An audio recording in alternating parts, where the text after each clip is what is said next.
Atlantean SquarePants. We are going to be unboxing the entire set of Atlantean SquarePants Burger King figures from 2007. And also talk about the surprising quality and real world lore that is hidden within this amazing set. Although many may consider the actual episode or special in the mid-tier of all of these SpongeBob specials, I'm going to pitch an argument that these may have been one of the greatest toy sets that ever came out for it. But before we, oh shoot. But before we get into that, let's talk about Atlantean SquarePants. In this series, I've already covered Pest of the West, Friend or Foe. I like to talk about the episode itself a little bit, and I think it's extra important to do it in this episode because this is in the 5th season of SpongeBob, on the tail end of what many would consider the golden era of SpongeBob, being the first 4 or 5 seasons. So there's a chance that some of you may have never even seen this special. As the title itself explains, it's about SpongeBob going to Atlantis, SquarePants, and all of the 7 seas, one of the most infamous locations, mythical and mysterious locations, is likely Atlantis, so it only makes sense that our favorite underwater sea sponge would eventually make his way there by at least season 5. A summary of the episode is SpongeBob finds half of a piece of the hidden amulet of Atlantis, which gains him access to go to Atlantis via the hot rod bus. Because, you know, why not? And also to get to Atlantis, they use this bus, which is powered by not gas, not petroleum. It is powered by song. Does that make any sense? No, but I'm game for singing any day. And on their way to Atlantis, SpongeBob and Patrick have one main mission, and that is to see the longest living bubble. You know, because of course, you know, SpongeBob being the iconic bubble blower that he is, every bubble has its day, as this song explains. So therefore, he wants to see the oldest bubble. And without spoiling the entire episode, on that journey to see the longest living bubble, we get to see our crew discover all that Atlantis has to offer with their host, which is Lord Royal Highness, who is voiced by David Bowie. And this episode gets a lot of flack because of the fact that it is kind of a musical episode. You get a song from just about every single character except for David Bowie. I throw it some shade sometimes for that very same reason, but I can only imagine that getting David Bowie at that point in his life to add a song to the episode probably would have been quite expensive. But it's not like they didn't have the money, because the Atlantean SquarePants special was one of the biggest marketed episodes probably of all time. It had not only, of course, a DVD release that was quite fantastic. The box on it's awesome. The disc on it has the same art of SpongeBob and Patrick in the bubble on the disc. It also got a series of video games on every single console pretty much possible at the time. It was even on PC. But I have the Game Boy Advance and also the DS variation of them in my collection. But it was on Wii, Xbox, PlayStation, PC, as well as multiple books that went with the series. You'd think I'd be done there, but they also got these special fruit snacks, which are extremely rare as a collector. They're very hard to find, these fruit snacks. Anyway, it didn't stop there. They also did one of the classic marketing campaigns, and they released these toys. And for many years, I thought these toys looked fantastic, but I didn't understand what level of depths they actually went to really tie these figures into the entire mythos of the ocean. I think is not only underappreciated, but maybe not even appreciated at all. I've never seen anybody talk about this particular subject, so that's why I want to bring it to light as we cover these figures. I have not only all the figures, I have all of the fixtures that went with this set as well that we will be going over together. So let's go ahead and start with the whole process. So before you would have gotten your bag, which contained your toys, you would have received this right here, which is the classic Burger King Adventures pamphlet. These would have been something they put inside the bag, or you could receive in the restaurant while eating your food, essentially like a coloring book that you would receive at a regular restaurant, except for without these terribly made wax crowns that usually only had like green, blue, and yellow, and they only tipped over the requirements of even being considered a crown. I would say barely even that. You got these at Burger King, and it kind of gave you all the information you need to know about the special that was coming on, but also had some activities. So we will be needing this as we go through this journey of the 7 seas. So starting at the cover, it says Atlantis or bust. Help SpongeBob and his chums find their way to Atlantis. And this whole idea of a journey is not only in this pamphlet, but throughout all the marketing in the games. The majority of the parts of the game, you're trying to find your way to Atlantis. But not just that, they had a sweepstakes where you could win a trip to Atlantis. Okay, not Atlantis, but Atlantis, Paradise Island, Bahamas. Which, I don't know, I think that just adds to how far they went for this actual special. But that was the grand prize. Only one person could win that. The other grand prize, the first place prize, which is not grand, as you know, your grand is being above first. First place prize is 1,000 SpongeBob Atlantean SquarePants DVDs. I assume that was 1,000 people got these DVDs and not one person got 1,000 copies of the DVD. But where it says it on the bag doesn't really indicate that. It just says that you get 1,000 copies. As the second place prize, which is 450 SpongeBob Atlantean SquarePants video games on the PS2, which I would debate that that's actually a better prize than the actual DVD. I think that the video game is probably a better prize than that, and that's the second place prize. I would want second place. But those were your grand prizes. Popping open the manual here, this is what we are going to be using as we go through the toys as well. This is far more than a toy unboxing. If you want to watch the toy unboxing itself, you can skip to this timestamp on screen. But I think that it's really important that you understand the depths of this to really appreciate these as we go through them. So this is the Master of Myth, and we will, like I said, I will be breaking down this a little bit further into the video. Going to the back here, you got the promotion for the DVD, the video game. Oh, remember when Burger King had those crown-shaped chicken nuggets? Good times. And then, of course, the classic, a coloring book right there. So, you know, nothing too much to go into that. Taking a look now that you've been persuaded by the pamphlet, you would then get your order, and it would come in this bag right here, the Atlantean SquarePants SpongeBob Burger King bag. Here it shows that same image of Atlantis, kind of, actually. It looks like just like Seattle, as well as images of all of the figures within the collection. And it's important to note all of the names of these figures rather than just looking at them. Obviously, in some ways, you could tell that the figures were based off of, you know, legends of the ocean. But the precision and the utilization of these myths is what's incredible. And then on the back, you've got the same thing, you know, talking about the giveaway you can win. Soak up some legendary sandy beaches in blue water for 7 days and 6 nights. I guess that counts like the day that you got there for 4 in Atlantis. So now let's get into the figures, and as we open them up, we will be going in the order of the adventures pamphlet here on the map and talking about them as we go through it. So let's go ahead and get started. So starting off, we're going with the most tame, honestly, when it comes to the real world lore that this actually goes into,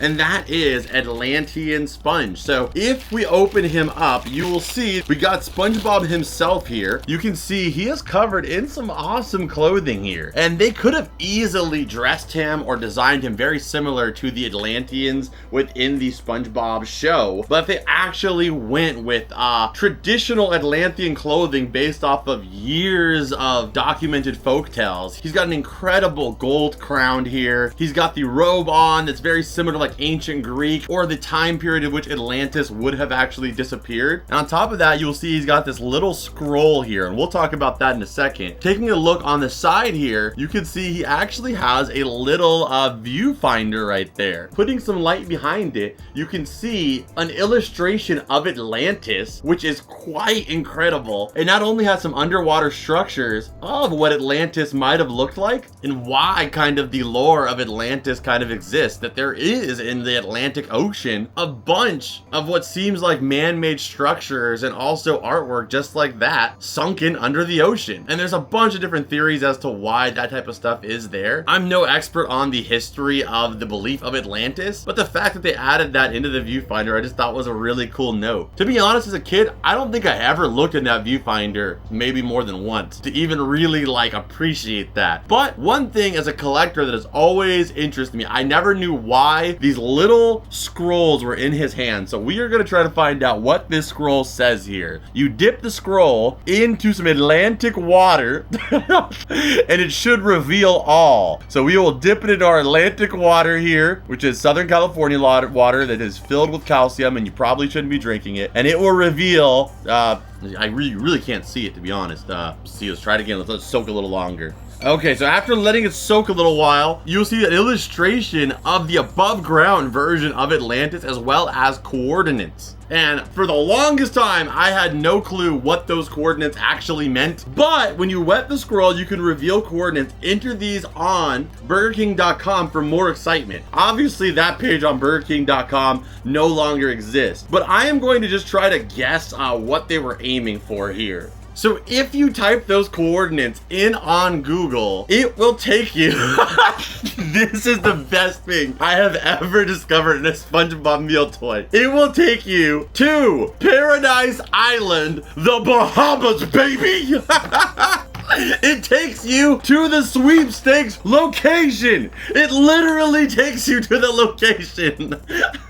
That is just beautifully done. Am I not? Is this not incredible? Are you not entertained by the levels they went to with these toys? It's just, my brain hurts. I, for so long, wanted to know what these coordinates, what this piece of paper he was holding, and all the times I found him thrifting actually alluded to. And now we know.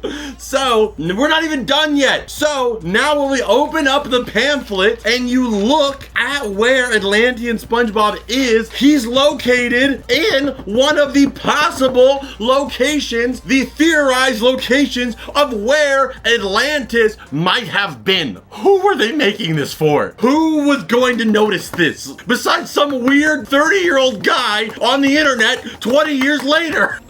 This went over the head of every kid in America, but somebody went out there and did this. And he's also located in the location kind of where the hotel is, so it's perfect. But moving on to figure number 2, let's see what we can discover together. It doesn't stop. I think it's gonna get crazier as we go. Okay, so the absorbent Mew SpongeBob. So let's pop him out. The figure just looks so cool. It's kind of got like a, I mean, I don't know for sure, but kind of like a ancient Maya kind of vibe to it. A lot of gold also included there with him. He's got the epic staff. He looks like freaking incorporating Attack and the Power of Juju like crossover game. And then of course we've got his scroll here. And I also love his just like his royal like side eye that just like doesn't give a damn about us commoner peasants. He's got a staff. He's got a freaking dress thing. This flamboyantly awesome crown. Why should he care? Okay, very cool sculpt. A beautiful piece here. Oh, wait a minute. And there's a ball on the back here, which I never noticed before, that you can actually adjust the angle of his eyes. So we can give him ultimate side-eye SpongeBob there, judging you in your commoner attire. All right, so let's dip it in the water. Let's get these coordinates here. This one does not have a viewfinder anywhere on it like the other one does. So let's take a look here. We're gonna let that guy soak for a bit in our Atlantean water and we will find out. All right, so we let it soak for a little bit. I mean, a lot of bit. What do these coordinates say? Let's take a look. So you've got this like, like I said, kind of like Aztec temple, and it says 14 degrees north and 100 degrees west. Let's go ahead and look and see where that is. I have a feeling that these locations are just the locations that we have here on our Atlantean SquarePants pamphlet, but we're gonna go ahead and look up the real world equivalent anyway, just so we get a better idea of where these land, and I think it's gonna be pretty interesting. Okay, so looking at the coordinates, like I said, it does land us pretty much exactly where this location is in our adventure, literally an adventure guide here. And when you look at those coordinates, they have a very specific history. It will lead you to what is the possible location of the legendary continent of Mu. Not Mew. I've been calling it Mew, but after doing a little history research here, it's called Mu. And what's interesting about that location is it was discovered a long time ago. I mean, here's a clip from History Channel that'll probably help you understand it a little bit better and who discovered it. That was this huge continent that supposedly existed from Hawaii in the north down to Easter Island in the southeast.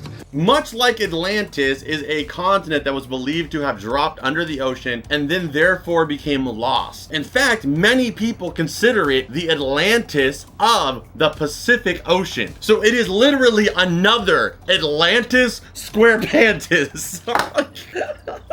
Who was this made for? Me? I feel so blessed that I'm the only person who probably cared to figure this out. This is wild, okay? I'm learning so much today.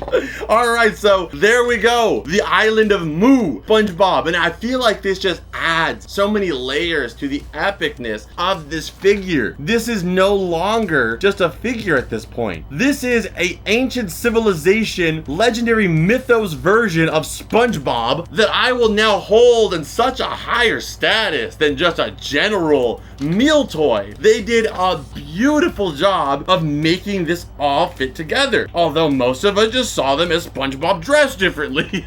So just want to interrupt the video real quick to let you guys know I'm going to be doing a meetup of sorts in Minnesota. I'm going to be in Minneapolis at the Mall of America at Nickelodeon Universe on February 5th at 6:30 p.m. at the Nickelodeon shop. So if you guys are in the area or nearby and you want to come by and say what's up, I would love to hang out with you. We can go to the park, maybe get some food afterward, depending on how it goes. I am going to be there for 3 days. Actually, I'll be there from February 3rd all the way to February 6th, filming a bunch of videos for you beautiful people. But I figured if anybody's in the area, it's kind of a 2-in-1, being able to go to a theme park themed off of my favorite thing in the world, and also hopefully get to say what's up to some of you all. But I will be there for all 3 days at the park as well.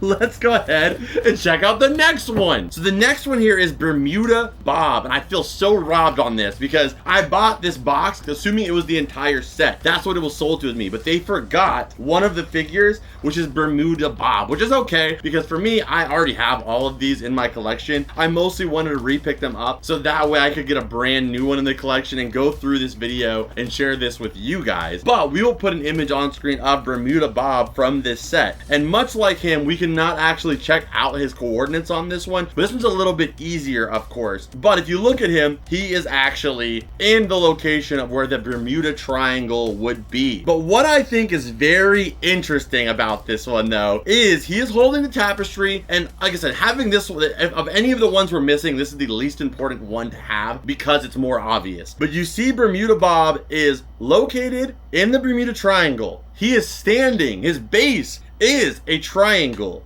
Often what happens in the Bermuda Triangle is in the ocean lore is that ships go into the Bermuda Triangle and things happen that can't be described. It seems like you're going straight, but somehow you end up going in a circle. You've been traveling west for days and somehow you end up on the north. So you can see in SpongeBob's eyes, he looks lost. He looks like he is lost, like the city of Atlantis, if you will. But one note that I think about this one that is the part that goes the absolute hardest is if you look at his outfit, he is very similarly dressed to that of, it could be a sea captain, but to me, it looks very much like a pilot. One of the most famous theories of the Bermuda Triangle is the disappearance of Amelia Earhart, a female pilot whose fame transcended her job, and she was a full-blown celebrity around the entire world as being one of the greatest female pilots, but not just that, attempting to be the first female pilot to fly around the entire globe from what I can recall. Again, my knowledge on Amelia Earhart history is a little bit rusty, but the Bermuda Triangle is where a lot of people think that she got lost and that she is living on an island somewhere being taken care of by some lost ancient people, or that she was abducted. There's so many theories about where she disappeared to, and many of them take place in that location. Like, this just keeps getting better. Okay, so let's go ahead and go to the number 4. Okay, so the next one up, we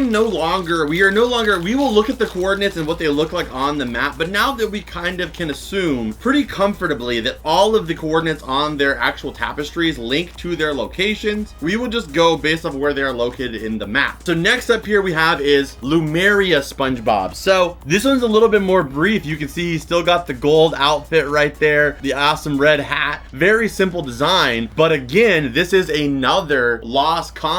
So the continent of Lumeria would have been below South Africa in the ocean. And much like with the Moo SpongeBob, this place was a sunken continent during Pangea, the separation of all landmass into continents that was lost, essentially making it the Atlantis of the Indian Ocean. So another version of Atlantis.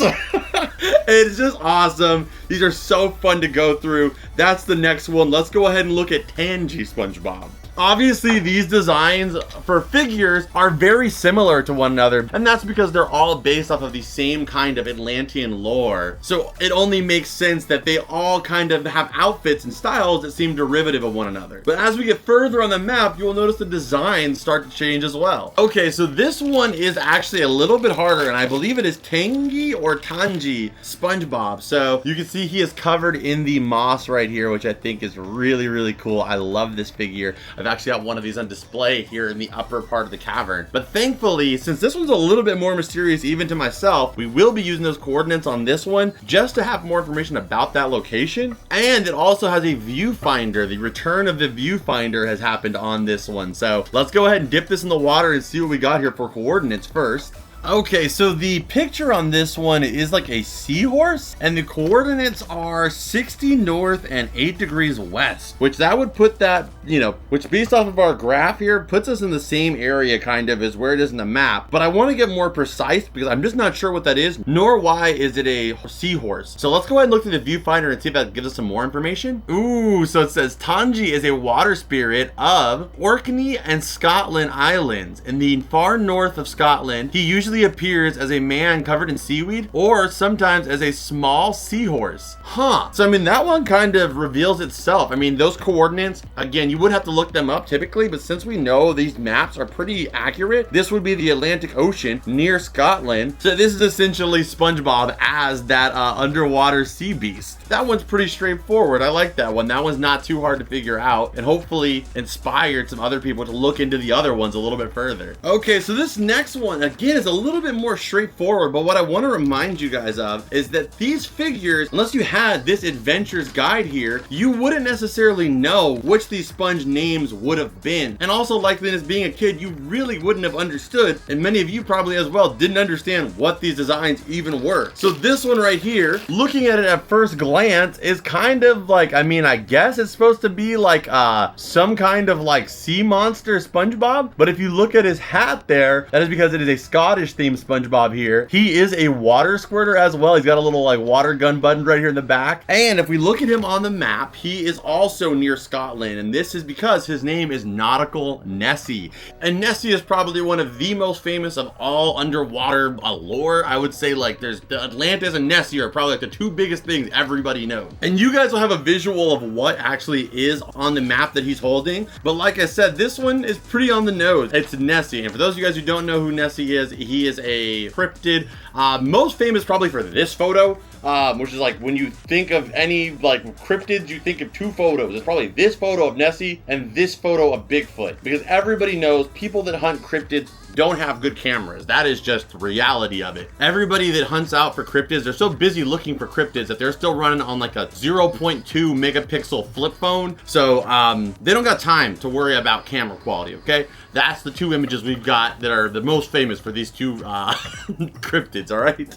But other than dwelling there, I mean, there's no like, from what I read, any history of violence. So shout out to Nessie for being the gentle mystery sea beast. All right, let's get to the next one. So now that we're over halfway through, it's a little bit easier to get to a straightforward answer now that we know how the coordinates work, how they're based off of the real world myths, and using the titles and the locations on the maps are a huge piece to this. So let's go ahead and check out the next one, which is my personal favorite from this set, and that is the Flying Dutchman Bob. So this one right here, I've always liked it because I just thought that it was supposed to be kind of, you know, SpongeBob dressed as the Flying Dutchman, my favorite secondary character in Bikini Bottom. It looks awesome. He's got the green look on him. It almost looks like he would glow in the dark, but he does not. We will show you the coordinates as well as what image comes up on screen here. But again, those coordinates, if we look at our map, which that again you would not have had if you were just opening the toy out of your meal, you can see that it is located down here at the bottom of Africa. And those coordinates lead you to a section of the ocean, and in this area, that is where the Flying Dutchman iconic lore developed. Many naval captains, fishermen of the time, while sailing out in these seas and misty nights, would often see what looked like an abandoned ship, in particular a pirate style English ship with no crew on board. There was nobody on the ship at all, nobody steering the ship, no crewmates working the ship. It was seemingly empty and sailing by a ghostly crew. And this ship was known as the Flying Dutchman. And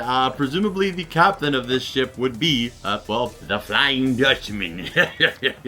So just it makes this figure even cooler. And again, as you guys can see from the little image he's carrying, it is an image of a battered and beaten down pirate ship that could have been sailing through those South Atlantic oceans. Again, they get a little bit easier each time now that we know so much. So let's go ahead and check out the other one, and that is Poseidon. And I think Poseidon's another one that's pretty straightforward. He's probably one of, again, the most famous of the ocean lord. And of course, we know Poseidon, but I'm a little lost on this one. So the coordinates on this one, King Poseidon, from what I know, King Poseidon is from Greek mythology, and he is god of the ocean, the controller and ruler of the entire ocean as we know it. But they have him placed in center of Africa, I'm pretty sure. But he is, I think maybe because there's like a little, like for the board game that's on the actual map, it covers up where Greece would be. So it is a part of Greek mythology. So that's a pretty obvious one. This is supposed to be Poseidon from Greek mythology, the god of the ocean, the god of the seas. And that's where those coordinates would link you to. Okay, so the next one we've got is really cool too. I also have this one on display in the cavern, and that is the Kraken SpongeBob. And again, without necessarily, you would not have had this map here. So I always thought growing up, this was just like an octopus SpongeBob. You know, I didn't really get he was supposed to be the Kraken, nor did I know that all of these were supposed to be connected to mythology. So the Kraken, if we look on the map, the coordinates I'm assuming this is going to give us is going to be to Norway. The Kraken is a legendary sea monster of enormous size, something akin to a cephalopod said to appear in the seas between Norway and Iceland. It is believed that the legend of the Kraken may have been originated from sightings of giant squid. And as you guys know, giant squid, I think we've only like recently discovered a living giant squid within like the last 50 years. Like it's not been a long time. So for a long time, people probably saw them washing up on the surface. Maybe the bodies after getting in a tangled fight with a sperm whale, which is their natural predator, and seeing their body kind of drift apart. You know, you're out on the sea for days upon days. You know, you're not eating properly. Maybe you start to fantasize some things, or maybe you just, you know, as with grandpas, in their war stories, they kind of embellish some things when they get back, and those stories get telephoned down the line, and then it becomes this great legend of the Kraken. Or maybe they were attacking ships back then, who knows? I don't. But what I can say is that it's awesome. We have an official Kraken SpongeBob. He's what's cracking. All right, that one's fantastic. Let's go ahead and check out the next one. Let's continue onward on the map. So this next one is so interesting to me as well. As a kid, and even now, I always thought this was just frozen SpongeBob. Did anybody else think this was anything else than frozen SpongeBob? And that is the Shelly coat, SquarePants. So you can see on the map, it does title it the Shelly coat SpongeBob, and there's no paperwork in here that like says, oh, this is Shelly coat SpongeBob. There's nothing in here that would give you that information. It's not even on the package. I honestly think that all of them should have had one of these viewfinders like this in order to get you to understand what the figure actually was, because without that, you really don't, you're just kind of guessing what he's supposed to be. And as a kid, and even now, I think this is frozen SpongeBob. But when you really look at him, you can see his body is not made up of ice, but it's made up of shells, as if it's a shell coat, a coat of shells and barnacles that have grown all over his body. And the map that we have here is becoming slightly more useless, I have noticed, because they are slightly off, as with Poseidon being located in Africa. He is located somewhere like in Iraq, and like obviously once you learn the mythos is not true, I just think because there's not space for him to go in that exact place where he should be, they moved him further on the map. But following the coordinates, hopefully they lead us to a more exact location. But speaking about what the Shelly coat is and what this figure is based off of, a Shelly coat is a type of boogeyman resembling that of a man covered in shells and barnacles. It haunts rivers and streams in northern England folklore. So there is the lore of the Shelly coat, and now we know more as us SpongeBob fans and us collectors who see this guy around will have a whole new appreciation for this SpongeBob figure. And I can say I definitely do. That might be one of my favorite ones now, because my whole life he was just frozen SpongeBob. But nonetheless, an amazing one added to our list here. Next one up, let's do it. One of my personal favorites, because it's my last name, we got Davey Jones. So this one gets dark in a way that you really wouldn't expect. So Davey Jones Jones. So right here we have Davey Jones. We got these SpongeBob here. And I love that he has a literal locker on the floor that says Davey Jones. D Jones. And then when you pop it open, it's just the darkness of this just makes this really funny that you have these ridiculous Atlantean SquarePants stickers in store of them. That's what's inside Davey Jones' locker. This figure is fantastic. You've got the peg leg SpongeBob there, the epic beard, the battered pirate's coat, and of course with his map here, he's kind of pointing it onward as if, you know, he's telling his crew what direction we be headed. And the thing that's interesting about this is Davey Jones, of course, we all know, I mean, you've seen him in Pirates of the Caribbean where he's like a sea creature. But besides that, Davey Jones is essentially the devil of the ocean. For folklore, he is the keeper of the hell that lies within the sea that is Davey Jones' locker. It's just a metaphor to do with death and being lost at sea, essentially. But this one's coordinates take you to the Indian Ocean, and the only lore that identifies Davey Jones with the Indian Ocean is an actual pirate named Davey Jones from the 1600s, who apparently would abduct other sailors out on sea and throw him into his onboard wine sailor as captors deemed Davey Jones' locker, and would hold them there as captives only to eventually sell them off to other ships as they sailed through the Indian Ocean as slaves. Yeah. So there he is, good old slave trader pirate SpongeBob. I bet you didn't think this is what you were going to be watching today, but here you are, and here I am. I love this. I couldn't love this. This is my favorite one. All right, now for the last one, let's check it out, and that is Sponge of the Seven Patagonia. So this one I don't really know anything about. Like, some of them I had some pre-existing knowledge from just like watching History Channel, school, and watching a lot of ocean documentaries and stuff like that. I am by no means an expert, but I had a little bit of knowledge on different things, but I've never known, other than the name, I've never known much about it, and that is the Seven Pagodas. I believe that is the name for it, and as you guys can see the coordinates on here, these coordinates lead you to India. And I believe this is meant to be a citizen of one of the temples that was considered the Seven Pagodas. The Seven Pagodas were theorized to be 7 temples that stood along the Malibalipuram shore, and I'm so sorry if I'm getting that incorrect, and were considered to be so beautiful that the god Indra became jealous of the earthly city and its beauty and saw it as a place that only was worthy of a god to live in. So they sank it to the bottom of the ocean during a great storm, leaving only the shore temple above sea level, which one of the temples, you can still go there today. Like, that's actually amazing.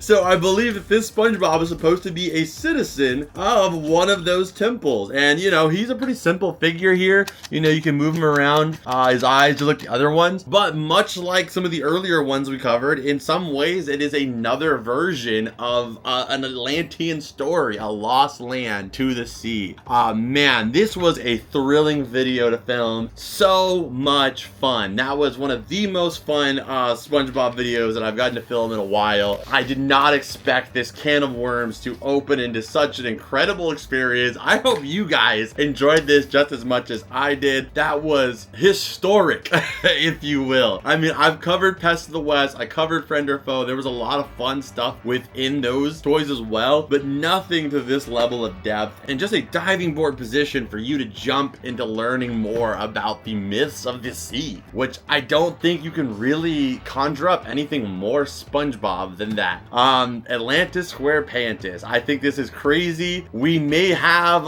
stumbled upon what is likely one of, if not the greatest SpongeBob meal toy, even maybe better than the movie in terms of just the levels of epicness. It is just crazy how hard they went on this entire set. If you guys enjoyed it, a lot of work. I've been filming this for 4 hours. Just the filming process, not also looking into each character. So if you guys enjoyed this video, hit the like button. I would greatly appreciate it. If you guys want to support the show further, check out the Patreon. It gives me the ability to be able to make videos like this one, really in-depth, fun videos like this possible. And also, if you want even more information, we have an extended version of this video that you can only access through our Patreon. It's only $2 to sign up, less than the cost of a bottle of soda nowadays per month, and you get extended versions of every video, early release, ad-free, invited to our Discord, and we have bonus videos coming over there from time to time. And at the end of the day, helps keep this channel afloat and keeps us sailing the 7 seas. You can also support by checking out our Whatnot stream, which is down below as well. I'm live every single Friday. We do giveaways, absolutely free, shipped to your door, even the shipping I pay for. Plus we have a lot of fun over there, so I would love to see you there too. I'll see you guys in this video right here that I know you're gonna love. And as always, Rep Pack, I will see